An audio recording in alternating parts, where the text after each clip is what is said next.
로마서 3장 31절 그런즉 우리가 믿음으로 말미암아 율법을 파기하느냐? 그럴 수 없느니라. 도리어 율법을 굳게 세우느니라. 지금까지 우리는 율법 아래에 있는 자들이 율법을 행함으로써는 구원받지 못한다는 걸 쭉 이야기를 했는데, 본절에 와서 바울은 믿음으로 구원받는다고 하면 율법은 다 쓸모없는 것이로 파기해버려야 하는 것이냐고 물으면서 그럴 수는 없다고 대답하고 있죠. 여기서 우리는 율법 자체에 대해서 한 번 더 생각해 볼 필요가 있습니다.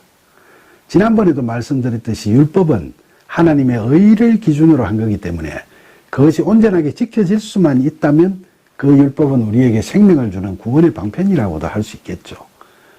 그런데 그게 율법주의에 빠져서 인간이 스스로의 힘으로 그걸 다 성취하려고 하다 보니까 원래의 선한 뜻이 퇴색되어 버리고 형식주의로 흘러서 하나님의 의는 사라져 버리고 인간의 가시적인 행위 기준으로 변질되어 버리거나 그마저도 실질적으로 이루어지지 못하니까 위선적인 행태만 난무하게 됨으로써 인간의 죄에 대한 문제가 근본적인 해결을 못하게 되어버린 거죠. 대표적인 율법인 십계명이 하나님은 한 분뿐이시니까 우리 자신을 신격화하는 것을 포함해서 다른 신들을 우리에게 두지 말라고 말씀하시고 또 우리를 위하여 우상을 만들거나 섬기지 말라고 말씀하셨죠. 바로 신앙의 기본 자세를 말하고 있죠. 그런데 인간이 죄인된 삶을 살아가고 있는 이유를 상징적으로 이야기하고 있는 선악과 신화를 봐도 아담과 하와가 에덴에서 추방되는 근본적인 이유가 하나님의 말씀을 믿지 않고 선악과를 자신들의 눈을 밝게 해줄 수 있는 우상으로 생각하고 한 분이신 하나님과 같이 되어 보겠다고 말씀을 거역하는 영적 교만에 있었죠. 이처럼 율법은 결코 나쁜 건 아니지만 인간이란 게 전적으로 타락하고 연약한 존재이므로 스스로의 의지와 능력으로는 그 율법을 하나님께서 뜻하시는 것처럼 다 지킬 수 없다는 게 문제인 거죠.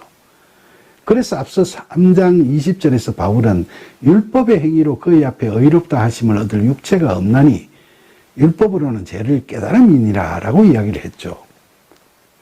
그런데 자신은 율법을 결코 형식적으로 지키는 게 아니라 하나님 앞에서 큰 부끄럼 없을 정도로 바르게 살고 있다고 이야기하는 사람들이 있을지도 모르죠. 그러나 예수님께서는 마태복음 5장 28절에서 음욕을 품고 여자를 보는 자마다 마음이 이미 간음하였느니라고 말씀하셨고, 요한일서 3장 15절에서도 사도 요한은 형제를 미워하는 자는 살인하는 자니라고 이야기하고 있죠. 그러니까 간음하거나 살인하지 말라는 그 계명들도 이런 식으로 이야기하면 나는 다 지켰다고 자랑할 수 있는 사람이 과연 몇 명이나 될까요?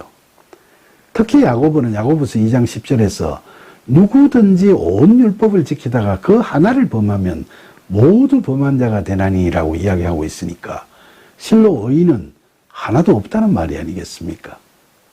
이처럼 인간의 유한성과 연약함으로 인한 자력 구원이 불가능함을 깨닫게 하시고 그리스도의 복음을 우리에게 전해주신 예수님께서는 공생애를 시작하시면서 최초의 설교인 산상수훈 마태복음 5장 17절로 20절에서 내가 율법이나 선지자를 폐하러 온 줄로 생각하지 말라. 폐하러 온 것이 아니오 완전하게 하려 함이라. 진실로 너희에게 이르노니 천지가 없어지기 전에는 율법의 1.1획도 결코 없어지지 아니하고 다 이루리라고 말씀하셨습니다. 예수님께서는 이 땅에 오셔서 인간 실존의 모든 조건과 상황에 철저히 참여하시면서 다시 말하면 인간들의 삶과 일치되는 삶을 사시면서도 실존의 조건들에 정복되어서 자신을 망실함이 없었다.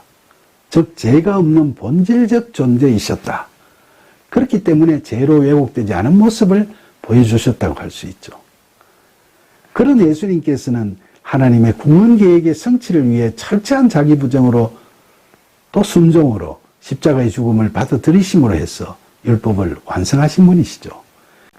예수님께서는 이처럼 율법의 완성을 말씀하시면서 이어서 마태복음 5장 19절과 20절에서 그러므로 누구든지 이 계명 중에 지극히 작은 것 하나라도 버리고 또 그같이 사람을 가르치는 자는 천국에서 지극히 작다 일컬음을 받을 것이요 누구든지 이를 행하며 가르치는 자는 천국에서 크다 일컬음을 받으리라. 내가 너희에게 이르노니 너희 의가 서기관과 바리새인보다 더 낫지 못하면 결코 천국에 들어가지 못하리라고 말씀하셨습니다. 서기관과 바리새인보다 더 나아야 된다는 말씀은 그들보다 가시적으로 더 잘 행하고 더 잘 가르치라는 게 아니고 더 나은 의로움을 가지라는 말씀이죠. 그러니까 율법주의에 젖은 외식과 위선이 아닌 참된 믿음을 통해서 율법의 완성, 즉 믿음으로 율법을 굳게 세우라는 말씀이죠.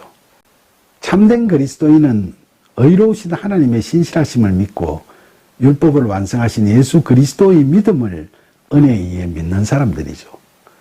우리가 진정 그런 그리스도인이라면 예수님께서 완전하게 하신 율법을 성령의 도우심과 이끄심에 의해서 우리도 굳게 세울 수 있게 되겠죠. 그게 바로 구원의 삶, 즉 팔복을 누리는 하나님 나라에서의 삶을 살아가는 겁니다.